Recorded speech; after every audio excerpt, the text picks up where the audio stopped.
Hi guys, প্রত্যেকবার দেখো আমি ওকে বোকা বানাই, টক দই দিয়ে বলি এ দেখ এটা আইসক্রিম, আর ও সেটাকে আইসক্রিম মনে করেই খায়। কিন্তু এবারে আমি আর ওকে বোকা বানাতে পারিনি। ও দোকানে গিয়ে জেদ করে আইসক্রিমটা নিয়ে এসছে, আর দেখো কিভাবে খাচ্ছে।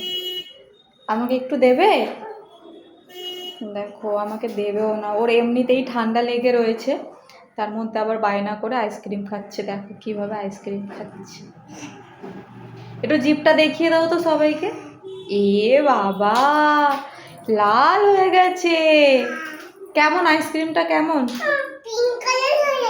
পিঙ্ক কালার না অরেঞ্জ কালার। এটা কি কালার? এটা কি আইসক্রিম খাচ্ছ তুমি?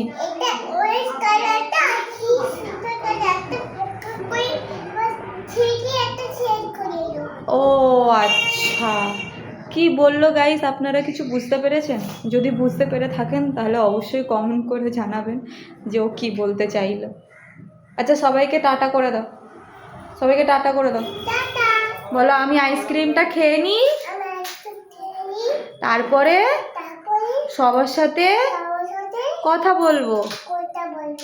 এখন আমি আইসক্রিমটা মজা করে খাই। তুমি কি মজা করে খাচ্ছ আইসক্রিমটা? খুব মজা হচ্ছে। আচ্ছা, আবার করবো। আচ্ছা।